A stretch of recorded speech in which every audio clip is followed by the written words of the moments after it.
I saw quite a number of malpractices around that time. My experience in Tana River was that there was and the late Justice Majanja, we were able to come up with what were the first rules, election rules that were deployed for the election petition of 2013. I come from a community, the Muslim community in Mogotio, and I think the larger Rift Valley, the larger Baringo, have held me in high esteem, and I have been their trustee for the longest time. We have been able to do a lot of work as a community. We have put up several mosques. We have been able now to put up water for use by these mosques and alleviate certain things about school fees and things for our Muslim community within Mogotio. Basically, I do not want to speak about the good things that I have done as a Muslim because I expect my reward to come from God. But in the judiciary, I have served well as chair of several committees, including the chair of job evaluation and job description and evaluation, lastly, which was used by the Judicial Service Commission to negotiate with the Salaries and Remuneration Commission for the judiciary. Fair enough. Briefly, why do you think you are suitable for this position? Thank you, Mr. Chair. My first witnessing of an election was somewhere in 1988, which I was still a minor, but I witnessed an election where there was Mlolongo at the time. Having seen how parties would come with their photographs, hold them, a party candidate, their photographs would be on their head, and then people come to line up behind them, and then they would now tell others not to come and line up behind this candidate and push them to the others. I saw quite a number of malpractices around that time. My experience in Tana River was that there was ethnic clashes, but the underlying reasons that were there for those ethnic clashes had something evidently to do with the devolution system that the country was adopting, and there was a community that was feeling that it would miss out on leadership in this area, and therefore instigated violence so that there would be transfer of voters from one area to another.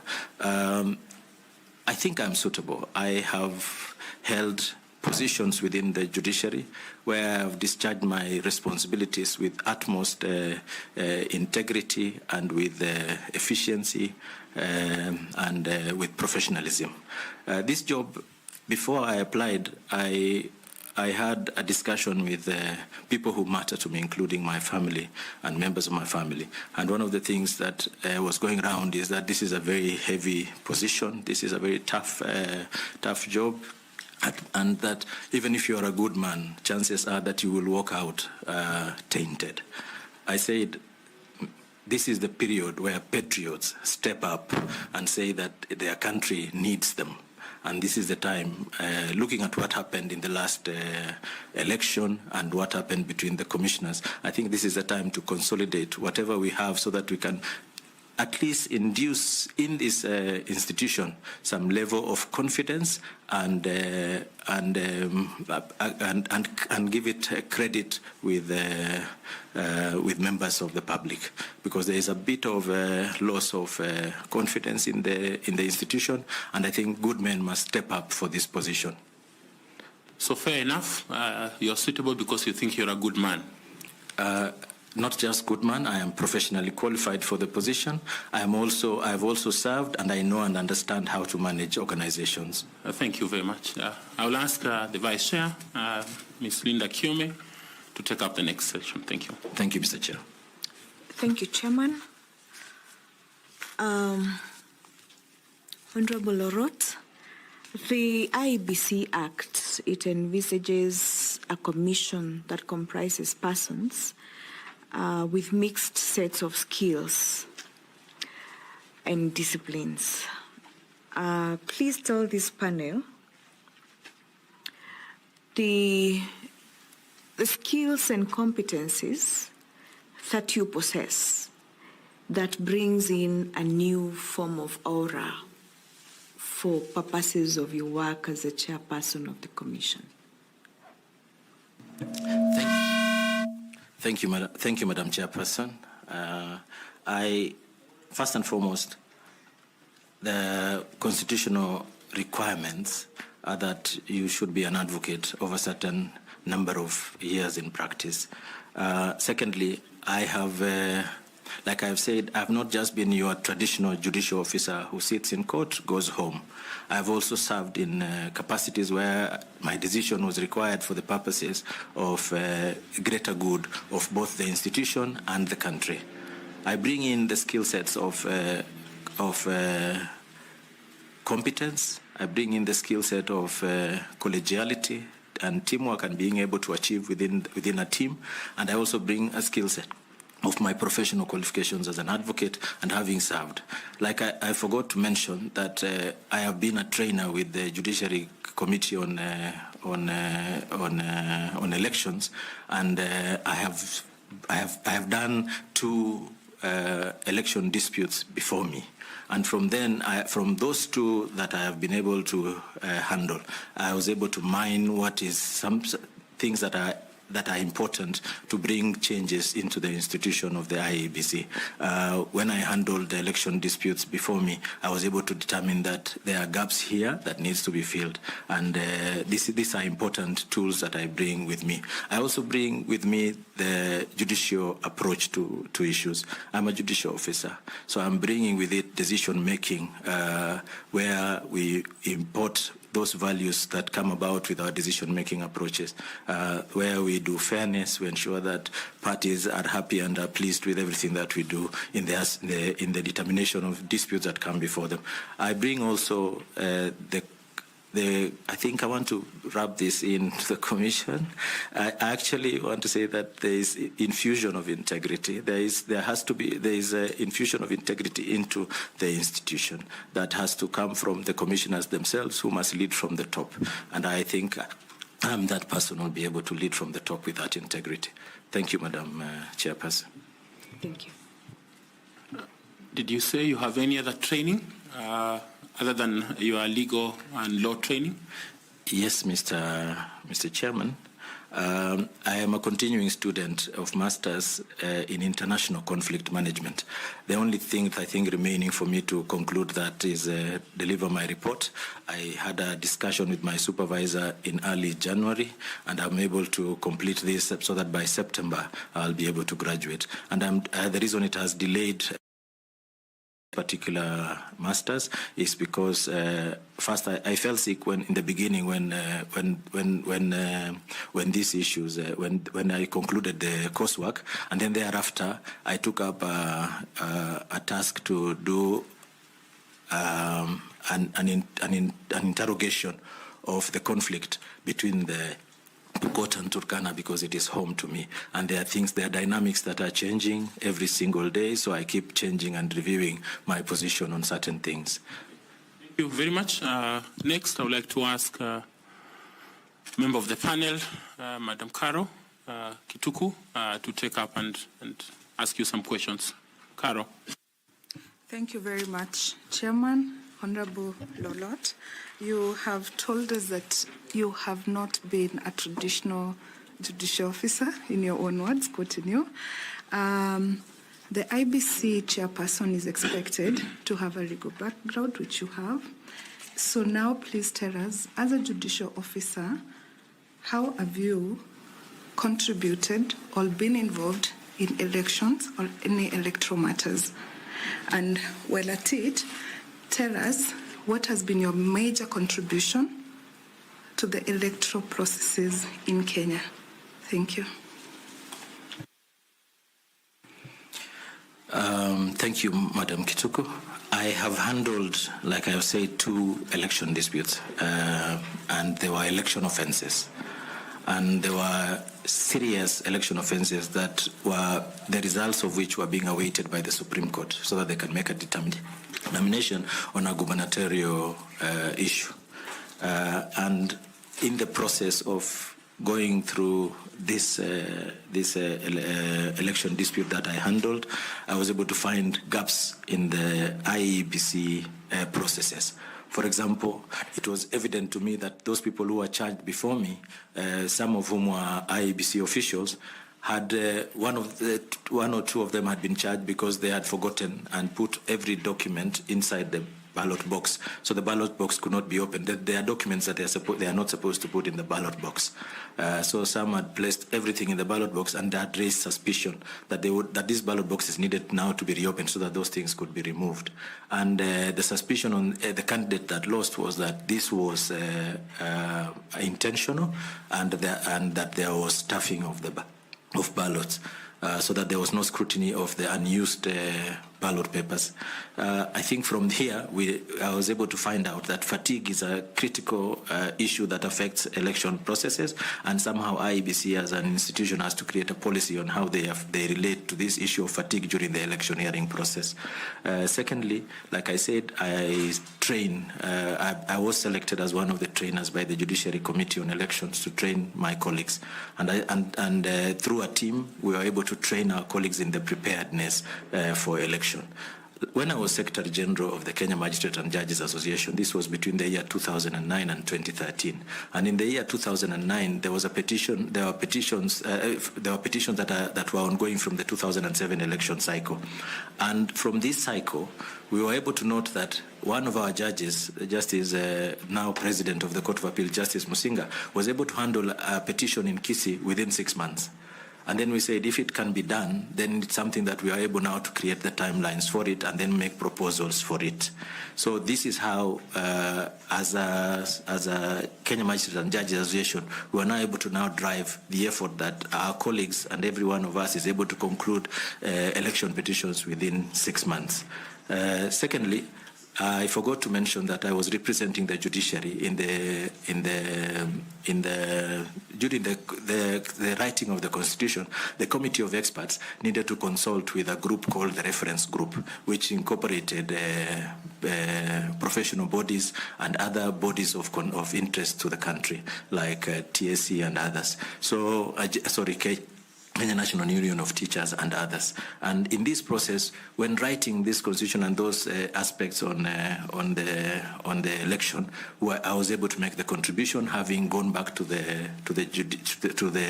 my electorate, which is the Kenya Magistrate and Judges Association, and finding out their views on how the election process should be and whether processes can be concluded within certain timelines. And I think that is the contribution I have made, and possibly now it's my opportunity to make even bigger contribution. Thank you, Madam Chair. What is that you call bigger contribution? There are bigger contributions to be made in this institution in the sense that there are recommendations that were made by the Supreme Court in the last election cycle, and part of that is concerning timelines, how we are able now to negotiate these timelines and create greater period. Because when we were writing the first Supreme Court rules, election rules, to try and balance these timelines of 14 days was very difficult. How then are we going to give parties time to file their documents within which the time frame for filing documents, and ensuring that by the time the petition is ripe for hearing, there is sufficient time? And you would see that the Supreme Court is always caught up by a time. That's why they have to hear cases late into the night. And we are all glued, and I think the tension in the country is even much there is gripping and much more difficult. Of course, there are those who enjoy the sessions, but I think it's important that the Supreme Court is given sufficient time. So one of those would be that timeline. The second one would be the corporate governance of the IEBC, how we are able now to ensure that it has a face for itself, that it's able to have internal processes that are able to deal with internal issues, and also to create better ways of doing business as IEBC in terms commissioners relate with each other, how the commission relates with staff, how the players within the sector, and then how does the commission then relate with major stakeholders and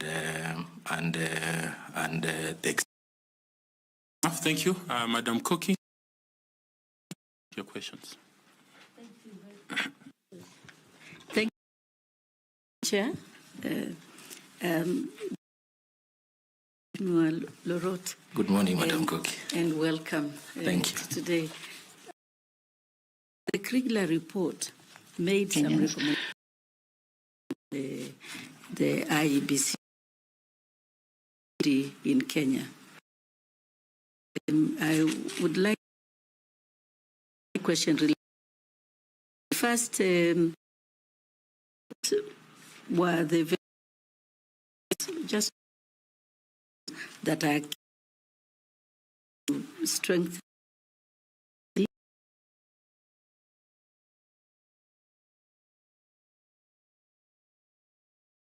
Then there is no clarity on how we move in terms of conducting the boundaries delimitation. The Campaign Financing Bill Act was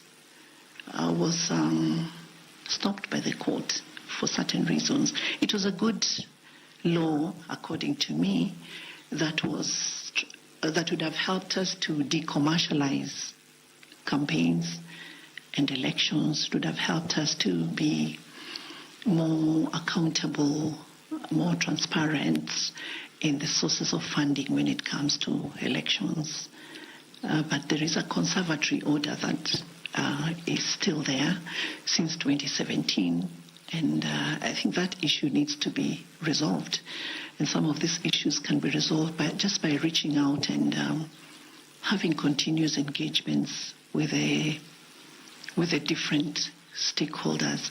I know that IEBC is not a member of the National Council on the Administration of Justice, which is the council that brings together all justice actors in civil society, the state actors as well. But IEBC was actually co-opted as a member of the National Council. So that would be a good forum, because I know that at some point Parliament also joined in. As secretary, they were not very consistent in attending, but that would be a very good forum to discuss these challenges, because it's in the interest of all of us that the Constitution is implemented as envisioned. And for as long as these areas remain hanging, then it means that there is something that we're losing. There's something that we're missing out on as a nation. Thank you. Maybe a follow-up question on that. If you're successful and become the chairperson of the IBC, how do you propose to circumvent some of those challenges that have been brought about by the failure of Parliament to enact those laws, the lacunas in laws? Because in the meantime, IBC must perform its mandate. What I see as an immediate low-hanging fruit is just continuous engagement, and also getting the general public to understand those issues. I know that IEBC engages a lot in voter education, and my view has always been it shouldn't just be about how to vote, how to use the ballot, but why should I? Am I picking people who are going to make sure that these things get to happen? So we have to keep engaging at all levels, from the parliamentary level, Senate, and then the general public, other actors, so that we just develop a shared vision for this nation. Things that I think going forward, my view is that in Kenya we legislate a lot. We legislate on almost everything. There's certain things that there should be room for just administrative action, so that we are not waiting for law to be able to do everything.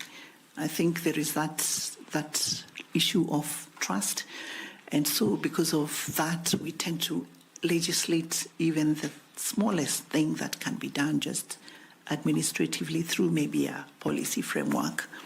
And then that would be my view. Thank you. Having worked as a judicial officer, and obviously having had the experience of working as a chief registrar of the judiciary, how do you see, or what do you think is the role of the court in adjudicating electoral disputes, and particularly these disputes that regard to the lacunas in law? Does the court have any role or any function to do?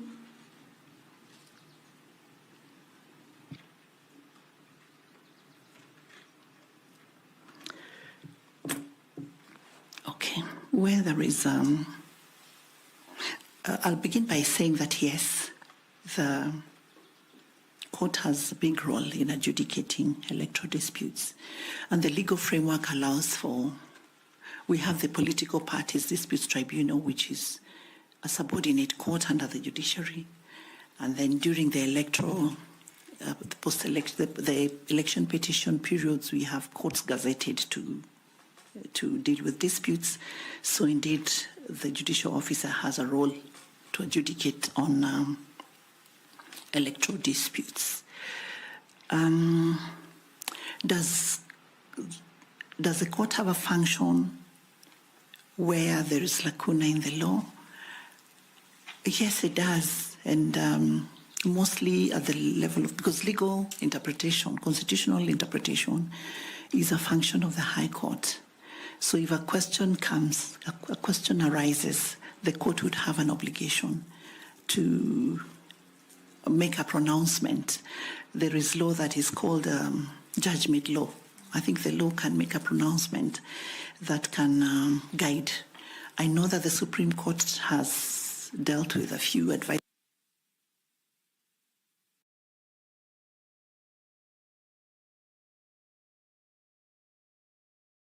Given direction, some of which has been ignored. So I think as a nation, we also just need to develop the culture of constitutionalism and respect for the rule of law. Because when the court, with its authority, has made a pronouncement on an issue, then it's only right that we comply and we follow what has come from there, unless there is subsequent legislation that changes the position. Tell the court to pronounce itself on this issue. Can the IEBC go to court to can IEBC go to court to compel Parliament to enact these laws and provide the required legislative framework? Is that something that would be that within the mandate of the court to do?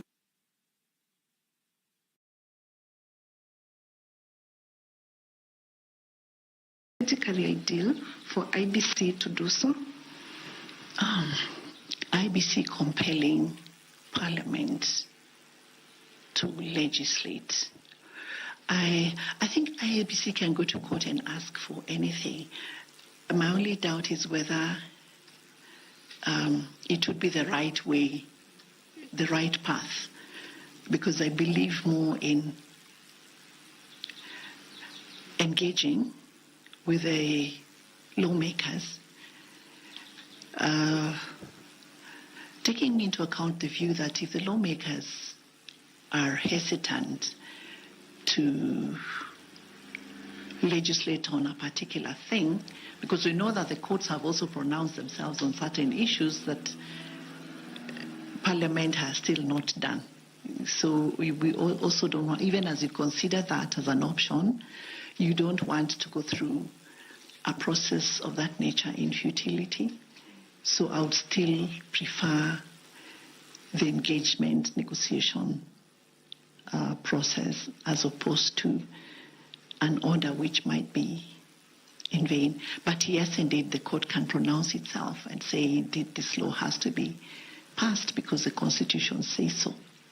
Yes. Thank you, Chair.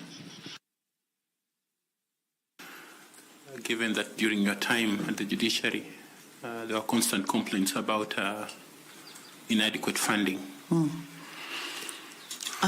Yes, I engaged a lot with the members, especially of the Justice and Legal Affairs Committee, and the members of the Budget and Appropriation Committee. And when I joined the judiciary, the budget was about 16 billion. When I left, we were at about 23.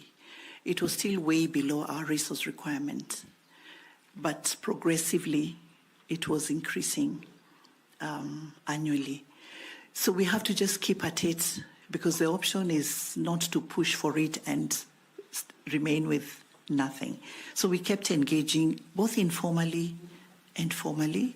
During the budget discussion processes, we would prepare our resource requirements very well and explain the justifications for all those requirements.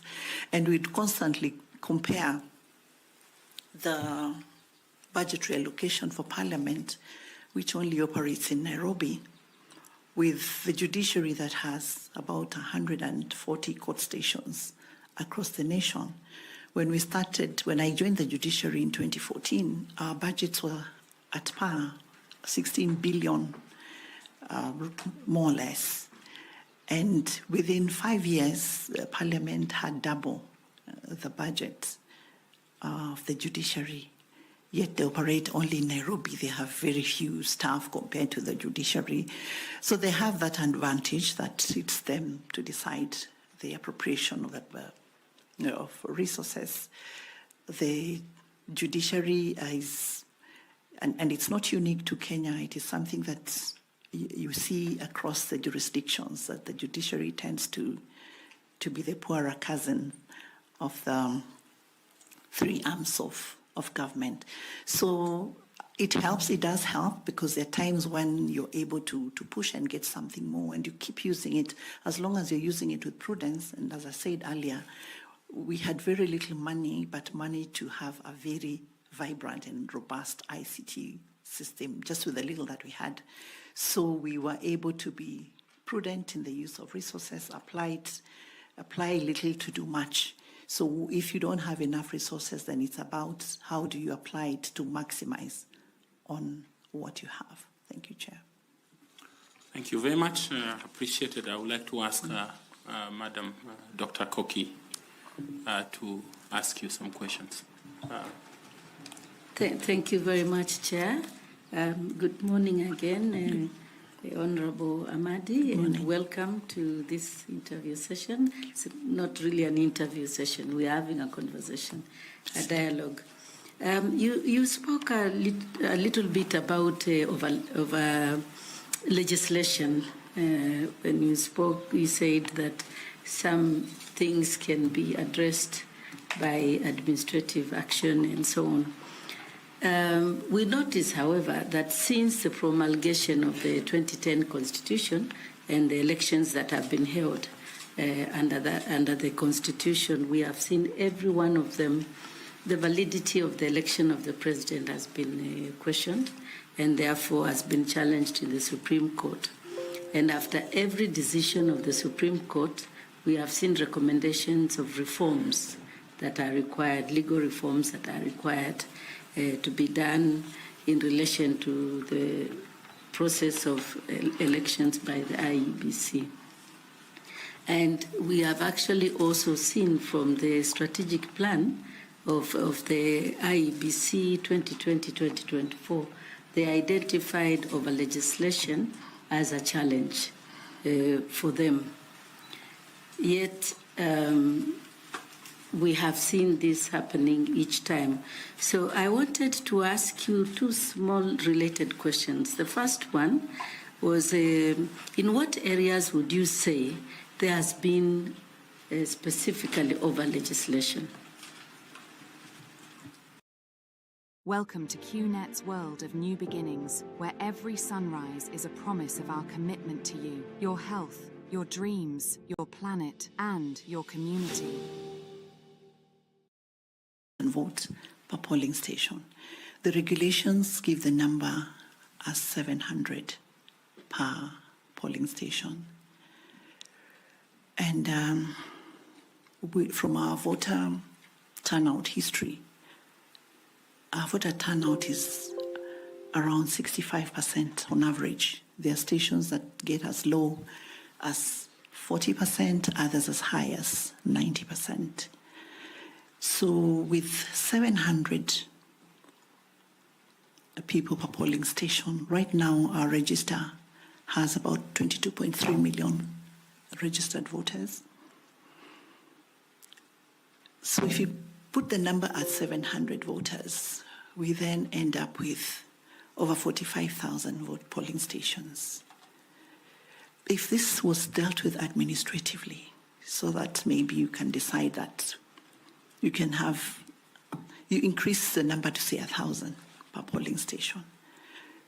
It's still doable, it's still possible to do 700 people per polling station.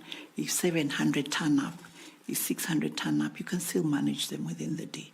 The effect of that would be to reduce the polling stations to 22,000. Meaning you're then reducing the costs, the logistical inputs, the transport, the security, the temporary staff, the ballot boxes. You reduce to be commensurate with a reduced number of polling stations. But now when the hands of the IEBC are tied to that number, then you double the budget. And we know that we're trying to save on resources. We are always talking about austerity measures. We have legislation also on technology, which is a good thing.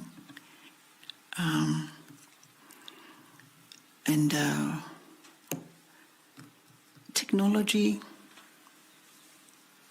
is now the way to go. It creates efficiency. It helps us to transmit quickly. It helps us to manage the queues better and all that.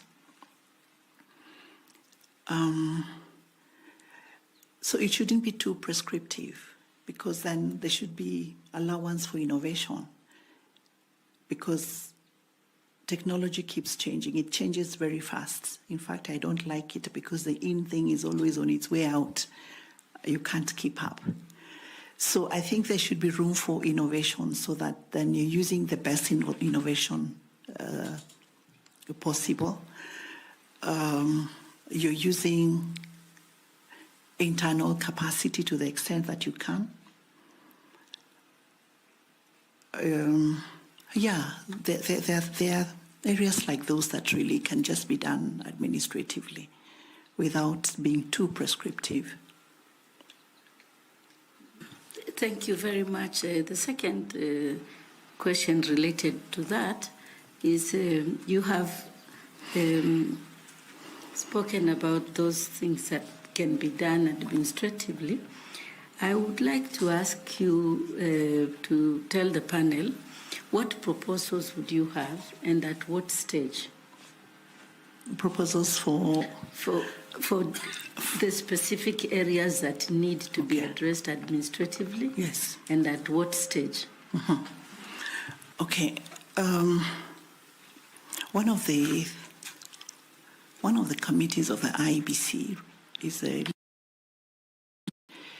that deals with dispute resolution, deals with legislative reform, and also acts as liaison between the Commission and political parties. That would be the right place to have those discussions, so that we're looking at broadly which are the areas that are hindering rather than enhancing the work of the Commission. Map out those areas and then give a proposal, prepare a proposal for legislative reform. Because we're looking at coming up with legislation that is more enabling than hindering some of the more administrative-like processes. It should be done as soon as possible, because if we're talking about the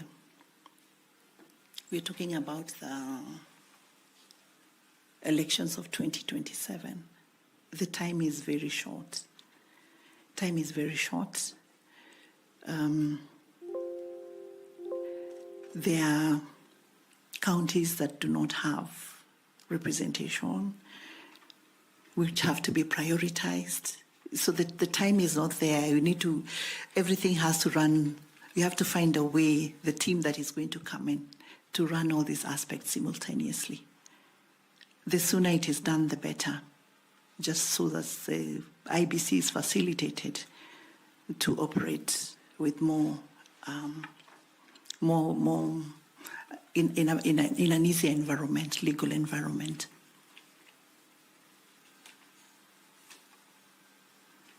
Thank you very much, Mr. Honorable Amadi, and thank you, Chair. Madam Amadi, whereas it is maybe helpful to take administrative so that we don't over-legislate.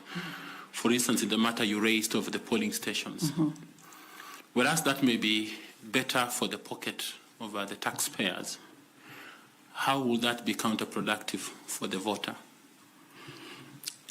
Thank you, Chair. That would be counterproductive if the IEBC did not take into account the sparsely populated areas. It would be counterproductive where the IEBC did not take into account the very densely populated areas. The beauty of it is that it gives that flexibility so that you're able to look at what are the community interests in a particular place. How are the roads? Where is the farthest or the nearest administrative center? So as long as all these issues are taken into account, it would be okay. But if they were ignored for whatever reason, if the IEBC is not strategic about mapping out the polling areas, the polling centers, that can be counterproductive. Thank you. Tanui, FCPA, please kindly ask your questions. Thank you, Chair. Let me start by acknowledging that I have interacted with Honorable Amadi in my course of duty. So I want that to be on record. Madam Amadi, you've been at the judiciary. Yes. And also the GSC. Kindly confirm to me and this panel, were GSC commissioners full-time or part-time? They were part-time. All of them were part-time? All of them. And confirm also that you are the accounting officer for the judiciary and also for the JSC. That's correct. Thank you. Now, you will be transitioning from having been accounting officer for those two institutions, and you will be a chair of a commission that has full-time commissioners. And secondly, the former chair of IEBC, Isaac Hassan, he did observe in his book that in a commission where there is dual executive structure with a chairperson and also an accounting officer, he did indicate that there is always a risk of a chairperson getting the blame for the failures of the institution, and likewise for the CEO. Given your transition from being an accounting officer, now you will be a chair of a full-time commission. How will your experience as an accounting officer help, given the challenges that IEBC has had in the past? How will you transition? Thank you. Thank you, Chair. Yes, indeed, I have been Secretary to the Judicial Service Commission under 3 Chief Justices. And your question reminds me of the challenge that we had at the level of Chief Justice, who is also Chair of the Commission.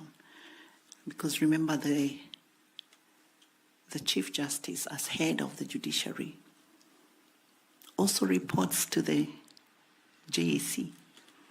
Because at the JAC is the boss, much as the Chief Justice is the chair. And in the judiciary, they are the institutional head. So sometimes there was a problem in terms of balancing the duality of those two roles. As I said earlier, I served under 3 Chief Justices and just looked at how they managed themselves. At what point the challenge was always, at what point do I put my foot down as head of the judiciary? At what point is this now a commission issue? Because sometimes there tended to be that overlap, where, for example, the Chief Justice has a particular view on an issue that's affecting the judiciary, and the commission has a different view. It's something that kept playing out. So what we did, one of the things I did earlier in my time at the judiciary was to develop a Judicial Service Commission charter, which clarified rules, indicating how far the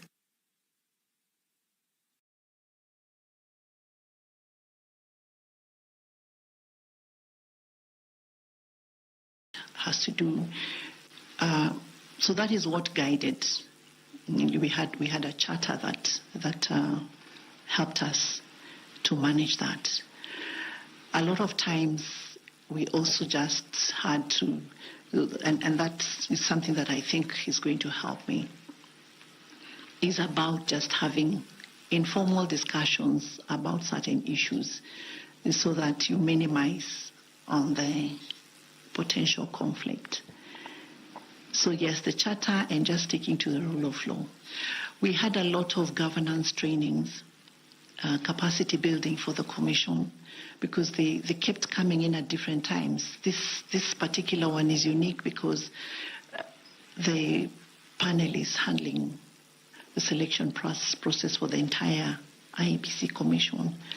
But the commissioners of the JSC came at different times through elective processes, through appointive processes. And so each time we had new commissioners, we had to go through some kind of governance training, induction, just clarifying roles. It was never easy. I cannot say that it was easy. Even the charter did not sort it out, but it gave us a lot of guidance in terms of how far one could go. So for me, having been secretary, it gives me an advantage, because then I understand the challenges that a secretary would have when you have when there is overreach from the part of the members of the commission or the chair of the commission, and therefore be able to know that, what I felt was a problem as a secretary, I should not now again be doing the same thing to the CEO, because I know how difficult the work of the CEO can be. With minimal or no interference at all. So for me, it is an advantage, because I've had that experience. I have, and I've also learned a lot from the 3 chairs that I served during that period. Thank you, Chair. Thank you. I want to a follow-up question, and I want to get your view on this. Can the Commission, or you as a chairperson, is there any law that stops the chairperson of a commission to be appointed as an accounting officer?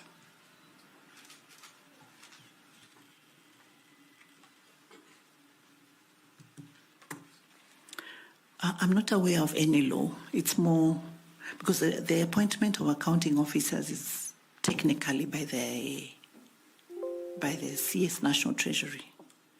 It's not by the institution. So that you are appointed to serve in an institution, but the formal appointment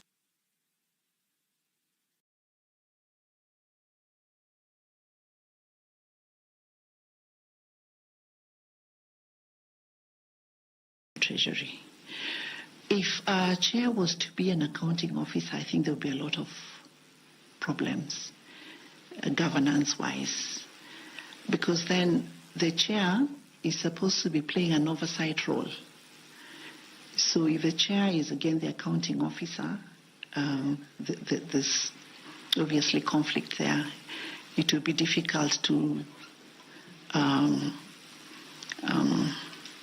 say audit the institution, because remember, the internal auditor reports directly to the chair, to the commission, not to the CEO.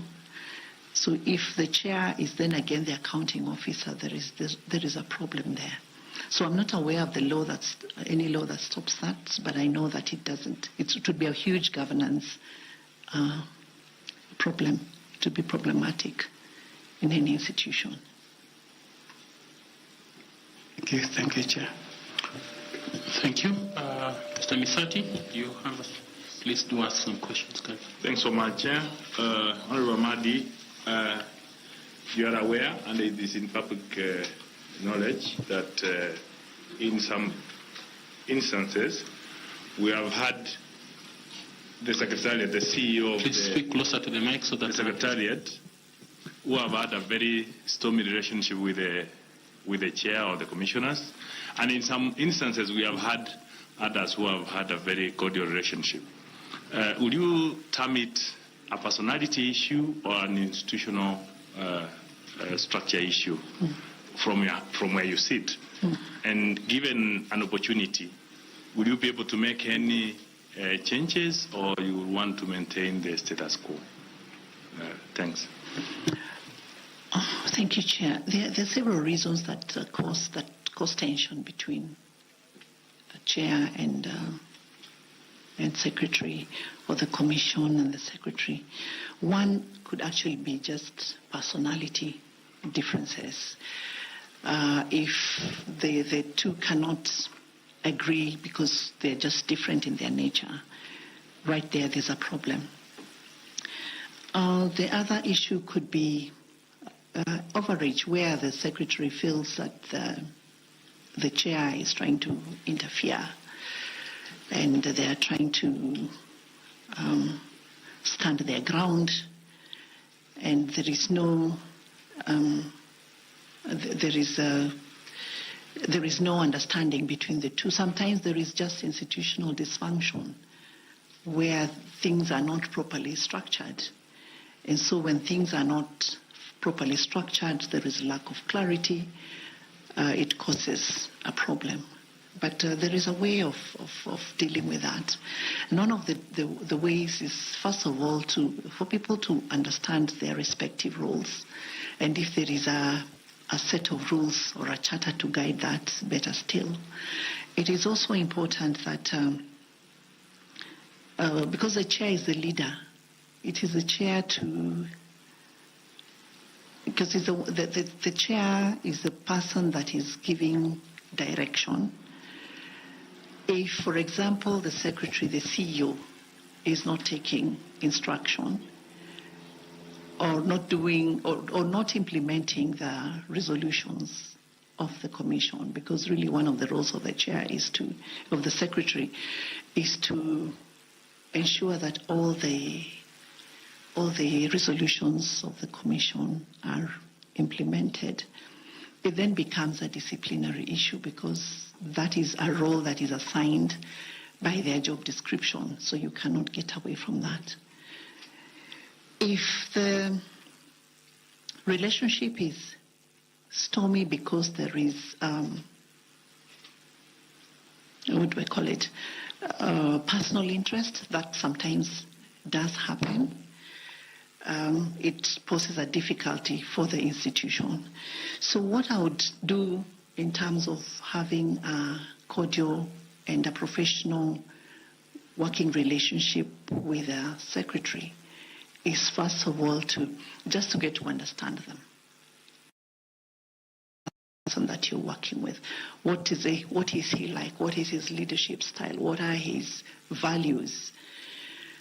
It will also be important for them to understand you and your values and what you stand for, and what your expectations are and where the boundaries are, so that when the boundaries are clear, then we know that mine begins from here and yours begins from where mine stops. It will be important to have a framework, a reporting framework between the chair and the CEO, because the chair, much as you're not in charge of operations, you have to know what is going on. You have to know what is going on, because when something goes wrong, then the blame is on the chair, it's not on the CEO. So it will be important to have a framework for constant reporting so that you know exactly what is going on. And the chair can also give guidance, much as it's not their work to do the operations, can give guidance. And I'm happy that I've had a lot of experience in matters public finance management, in matters procurement, in matters ICT, in all those matters, so that then it gives me that opportunity to be able to even pick out things that may not be correct. If maybe something is being effected or implemented and it's not being done correctly.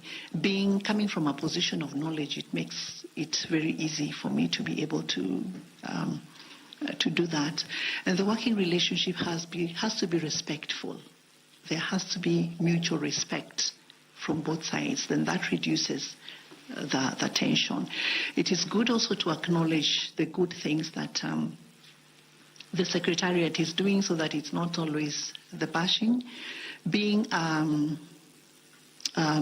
coaching type of leader, I've been able to coach those working under me, give feedback, because sometimes when you don't give feedback and something is going wrong, then it continues to be wrong.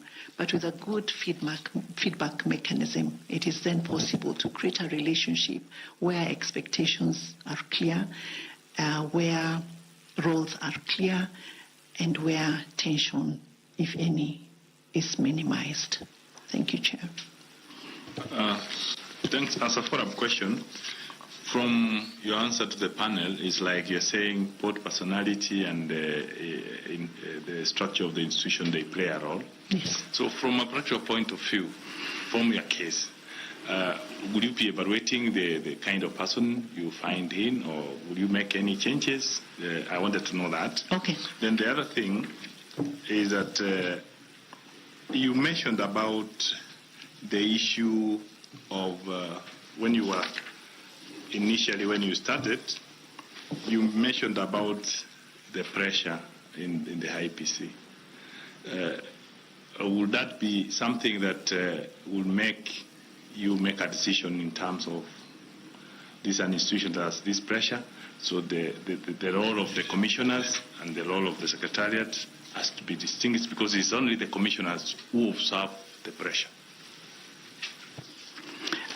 Sorry, I'm not very clear about your second question.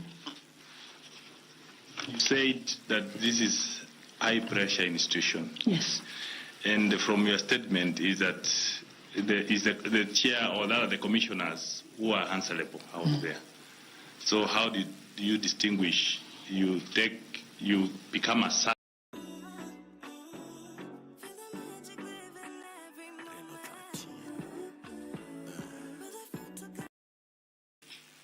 The first question is whether I would make changes at the level of the CEO. I'm aware that the CEO has a term, and so unless there is reason to, it's always good to allow people to finish the term, and based on the evaluation of what they did during their initial term, the Commission can determine whether to extend or not to extend the term of that particular individual. But it will be good for us to know what has been going on, what are the challenges, are there things that can be addressed? Because I believe that at the end of at the entry point, there has to be some kind of engagement, and usually as you get to the end of your term, there is some kind of evaluation looking at how the work has been done in terms of operations, in terms of reporting, in terms of audit reports and all that. So I would hesitate to say that I would make a change before I know exactly what it is. But my view would be that whoever is in office ought to run their term if there is nothing really compelling. And then the new commission now will determine what they want to do in terms of progressing forward. Yes, the commission is the one that gets pressure when there is problems at the level of the whatever operational issues. If there's a problem with the electoral process at any stage, the pressure is on the commission not on the Secretariat. And that is why the Commission has to exercise its oversight role in a very structured way, in a strong way. There has to be certain minimum expectations from the CEO. The things that the CEO must do and report to the Commission, so that if there was a meeting and the minutes are there and the directions that were given at the next meeting, at the matters arising, the CEO should be able to indicate what they have done, not just say it, but also produce the evidence to show what they have done. They should be able to indicate what the challenges are, if they're meeting any challenges, and what support do they require from the Commission to be able to do what they are supposed to do. Again, sometimes there could be a challenge when information is not flowing freely, so that something is happening in the Secretariat, but the information is not flowing because it's waiting for the next meeting, and maybe something is going wrong. There needs to be a framework that allows for free flow of information, so that if there is something happening that the Commission needs to know, then it can be nipped in the bud, and the Secretariat can be assisted to do the right thing. Yeah, thank you. Thanks so much, Chair. Thank you, Madam Misati. At this time, I'd like to invite panelist Fatuma Saman to also ask you some questions. Thank you, Chairman. And where you are the interviewer. I was the interviewer, you are the interviewer.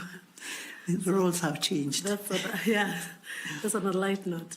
And as you already know, the IEBC is always expected to be an impartial arbiter. But at the same time, it's expected to engage stakeholders like the judiciary, the executive, the legislature. And I would like to hear from you, what do you think you'll be able to do in terms of maintaining that impartiality, but at the same time, engaging these specific stakeholders, the executive, the judiciary, and the legislature? Thank you so much, Chair. Yes, indeed, the IEBC is supposed to be an impartial arbiter that carries out its responsibility without any influence from anywhere, without influence from the government, from any political party, from any candidate, from any public office.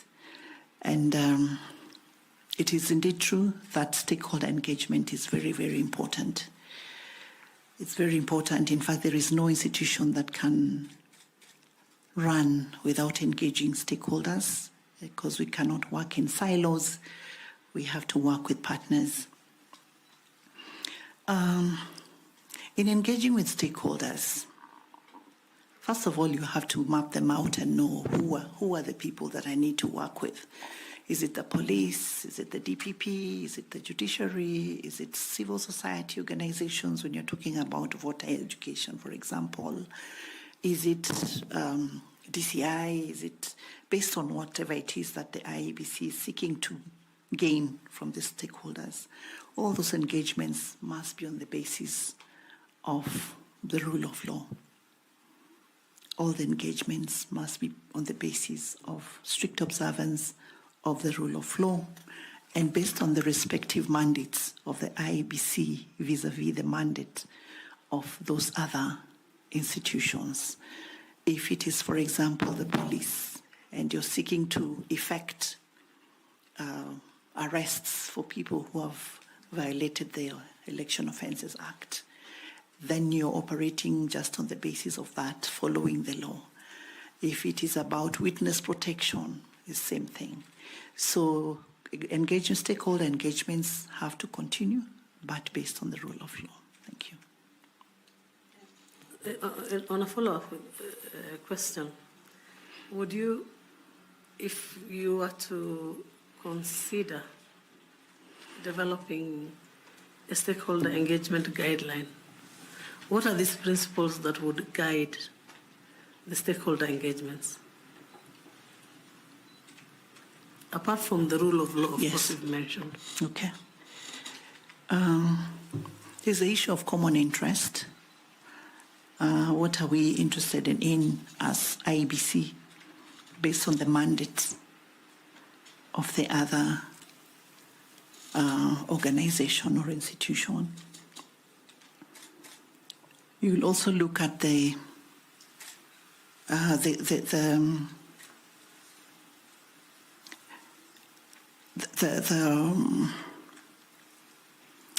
what do I say?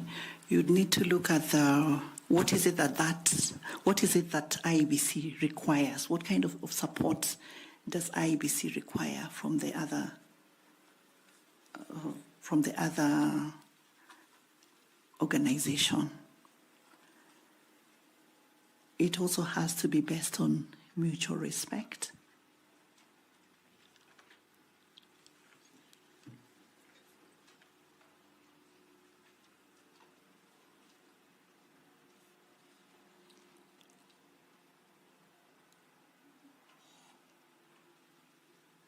And it also has to be able to, whatever engagement you're having should be able to meet a need of the Commission. Thank you, Chair. Thank you. Thank you, Ms. Fatuma Saman. This time I want to invite Nicodemus Bore to ask you some questions. Thank you. Thank you, Chair. Madam Amadi, we saw your service for the nation for the last 10 years in the public. And from your CV, you have indicated that you did almost 20 years in the public service. Yes, indeed. And I'm sure you have had experiences of misconduct within your institutions that you have been serving. Yes. And also, your role was to ensure integrity was upheld. So, how are you able to deal with such internal misconducts at the same time upholding the integrity, especially as a chief registrar for the last 10 years?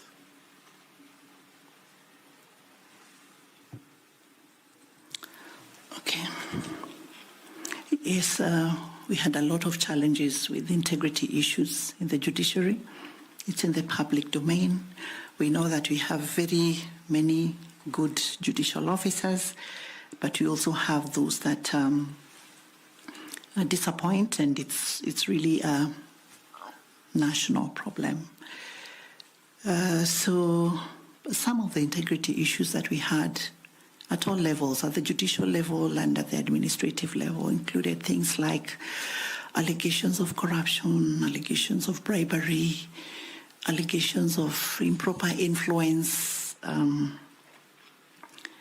and that's on the judicial level. At the administrative level, there were allegations when it came to matters of favoritism, as an example, in terms of, things like transfer, like what else? Promotions. There would be those allegations. And so, what did we do in terms of looking at matters integrity? The judiciary created the Office of the Judiciary Ombudsman that would receive complaints from the public or from the internal public. And so the complaints would be processed and sent to the Judicial Service Commission, which has a disciplinary mandate, both for staff and the judicial officers and the judges. So complaints would come. There was a complaints manual that we developed to help us process them by way of giving the complainant an opportunity to be heard, and also giving the judicial officer or staff an opportunity to be heard. And then a determination is made. In a few cases, there were people who were let go. In some, there would be a warning or a severe warning, or one would be admonished. So there were different levels of disciplinary outcomes depending on the gravity of the problem. So in terms of upholding integrity, we did customer satisfaction surveys to just have a sense of what people are saying about us.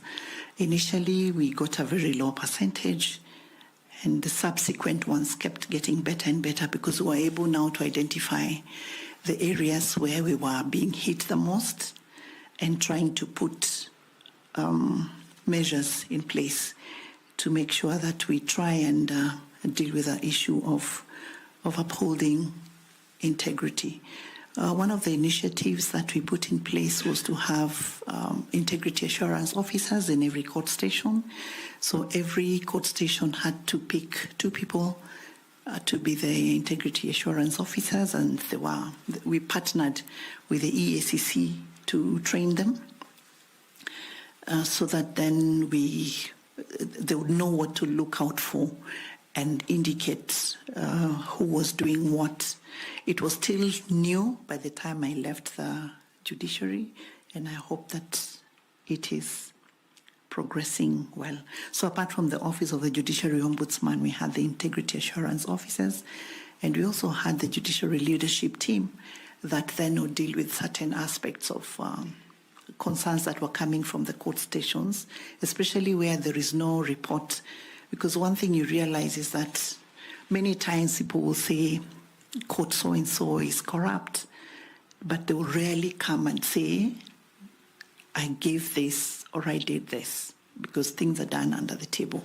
So that then it's when it's a matter that is of common notoriety, but you don't really have any evidence, it becomes challenging to deal with it. But again, you can deal with it administratively just by asking the magistrate or the staff to come and tell this is your reputation and you're being watched. And in some situations, it did help. Yeah.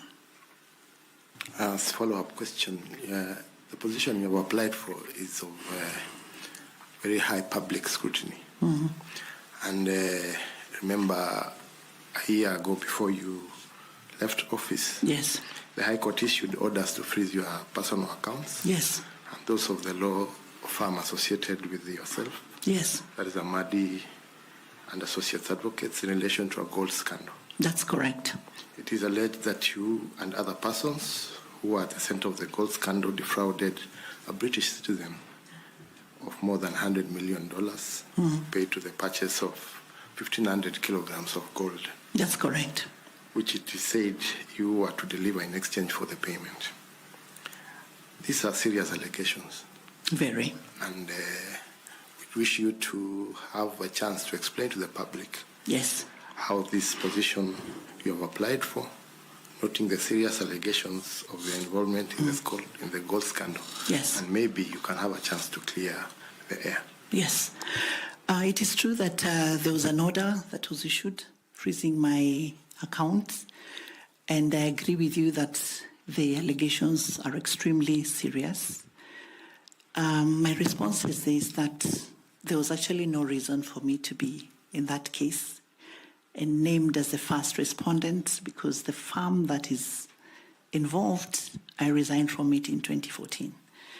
And I was very busy in the judiciary. There was no time even to go and, get into any kind of practice. So for me, it was a malicious attack, and which is something that is, when you're in public service, you must be ready for. Public service at certain levels is not for the faint-hearted. So it was an attempt to shake me, an attempt to mudsling my reputation, because I've upheld my integrity. I do not have skills in gold trade, and I had nothing to do with it. In fact, for the interest of this commission, I came with copies of the decision of the High Court that vitiated the decision freezing my account, and also the decision of the Court of Appeal, which agreed with the High Court and basically found that I had nothing to do with it.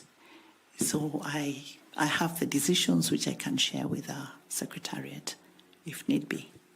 Thank you. Thank you, Chair. Thank you. You give a copy of that decision to the Secretariat. The gentleman behind you. Yeah. Thank you very much. Thank you very much. Bwana Tanui, FCPA. Oh, sorry, Professor Adams. Professor Adams, sorry about that. Thank you very much, Chair. Madam Amadi, you are seeking to go to a very high voltage position. You have just come from a high voltage institution where you served as the accounting officer under 3 Chief Justices post the 2010 Constitution. And just like where you seek, there have been questions on the judiciary. The position you held, you finished 10 years. Some people were not lucky.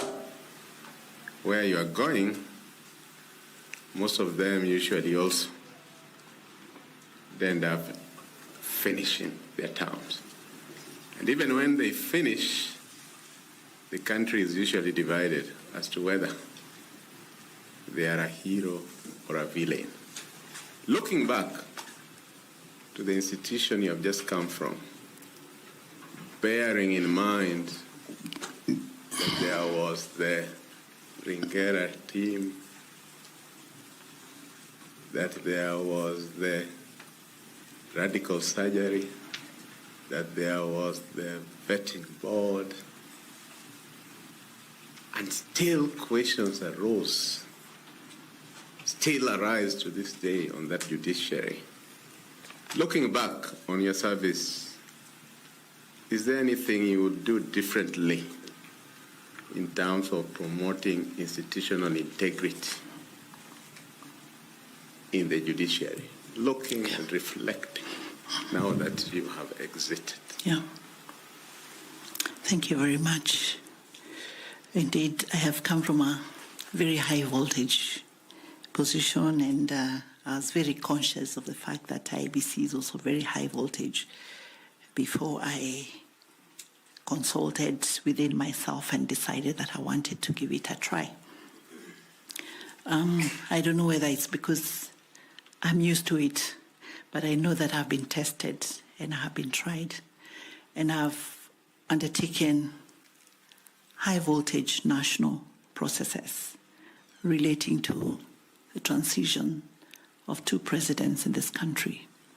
And I did it successfully under immense pressure. I never lost my composure. I never lost my comportment, and it's because I have a very high self-awareness. And for as long as I'm following the rule of law, it really doesn't matter. I applied knowing that IEBC is one of the most vilified institutions in this country, either as by way of perception or whether it's real, whether the things that IEBC is accused of are true or not true. I can't sit here and say that this is what they did wrong, but I know that I'm able to take pressure, and I know that I have very high emotional intelligence. I know that I'm able to be a unifying factor in the Commission. I'm able to reach out because I believe that sometimes what we've seen is there is a lot of problems even at party nomination levels before it comes to the IEBC. And when there is trouble at the nomination level, it is likely to show up at the electoral levels. So my thinking is that constant engagement with the political parties and other players is very important so that there is no suspicion. There's a lot of work that needs to be done in terms of restoring public trust in the IEBC, because this is our country and this is our institution. And we need to get to a level where we're able to trust outcomes. I remember in 2017, the Judiciary Committee on Elections visited one jurisdiction. It was Ghana, to see how they do their electoral dispute resolution. That year we had the previous year we had 388 election disputes in the judiciary. In Ghana, they only had 7. Reason? The trust that they have in the electoral body. And my vision is to see an IEBC like that in this country, where an election can happen and people feel that, yes, I lost, but I lost fairly. We need to deal with the party discipline first. There are times when we all know in this nation that for the so-called stronghold areas, once you have the party ticket, then you're as good as elected. Voter education remains so important because the people who fight, the people who are used to cause violence are the same voters. So my view is that as the IEBC does voter education, it's important to extend it to civic education so that it's not just voter education. We've also placed a very high premium on the presidential election because ordinarily you'll find that a lot of the other positions are not so hotly contested as the top position. When we talk about technology, the challenge I see is that very few people understand it, how it works. Is there a way through which the IEBC can engage all the stakeholders in looking at what they want in terms of specifications for the digital systems? How do they want it to work? What should it look like? Because when we have very few people who understand the system and the rest of the population doesn't, because the law says that the process should be simple, accurate, verifiable, and all that. But if it's not understood, then it's very difficult to deal with the aspect of suspicion. So my thinking is that all these processes should somehow be accessible for those who want to know, those who want to participate. They should be allowed to participate so that then at every stage, people know what is going on and people know what to expect. When there is any kind of mystery, any kind of we don't know what is going on, then we are likely to continue on that trajectory. So what I'll try to do is just be more open. I'll try to be more engaging with stakeholders at every stage and also communicate strategy on need basis so that questions are answered before, so that we are proactive and not reacting to complaints that are being raised. And this panel has a very key role in ensuring that you also just give this nation a team that is going to help us achieve that. It's not an easy thing, but I know that it is doable, because if we get it right from this panel, then you're likely to get it right at the critical moment. Thank you, Chair. You just talked of public trust, and IEBC is one of the institutions that has one of the lowest public trust, depending on which side of the political divide you are in. It is this very same IEBC that we have seen chairs declaring results surrounded by policemen without fellow commissioners. Sorry for that. Without fellow commissioners. You have just told us about how you have overseen 2 presidential succession with immense pressure at hand. This one is even going to have even more immense pressure.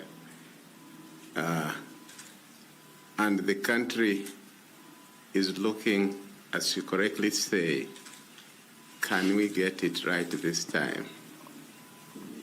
What does Anne Amadi bring in terms of leadership, in terms of courage, in terms of integrity? Because people die.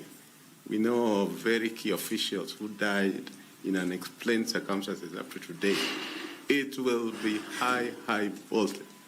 What does Anne Amadi bring that people can look and say, this time round, as you correctly say, we can have an election in which the loser says that all is right, or in which the Supreme Court does not nullify, or in which the Supreme Court listens but doesn't say that irrespective of this and this and this should have been done this way. But because of the security of the nation, we need it. Thank you, Chair. Sorry, you had earlier asked just to compare with what we had done in the judiciary. And remember when I went to the judiciary in 2014, there was a lot of anxiety and a lot of noise, which I was able to calm. There was a lot of integrity issues which are in the public domain and which we were able to manage and reduce significantly. If you look at for example, the audit queries we had back then, over 50. By the time I left, we were getting only 5 audit queries, which could be explained. So I bring that, the issue of following the law, keeping people informed, being open, being transparent, and just ensuring that you're moving along with everybody. The issue of pressure, the high pressure, I thought about it, and I'm a very courageous person. I don't look it, but I am. And I believe that if I am able to demonstrate that what has been done is the right thing, it shouldn't matter where the pressure comes from. It shouldn't matter. We have to keep at it, because if we don't sacrifice to occupy that space, then who is it that should? So I've thought about all that, and with my patriotism, I am ready for any eventuality, should it happen in the way that you have described. It's very scary, but doable, and I'm ready for it, Chair. Thank you. Thank you, Chair. So where do you draw your strength from? I draw my strength, first of all, I'm a believer, and I always know that if I'm doing the right thing, then I'm guided from high up. I draw my strength from sticking to the truth, what is true, because the truth can never become a lie, and lies can never become true. I draw my strength from my self-awareness. I know how far I'm able to go, and I know where I cannot go. So that is where my strength comes from. Thank you, Chair. Okay, I'll move to FCPA Tanui to ask further questions. Yeah, thank you, Chair, and Honorable Amadi. I heard you mention about Ghana, how they have been able to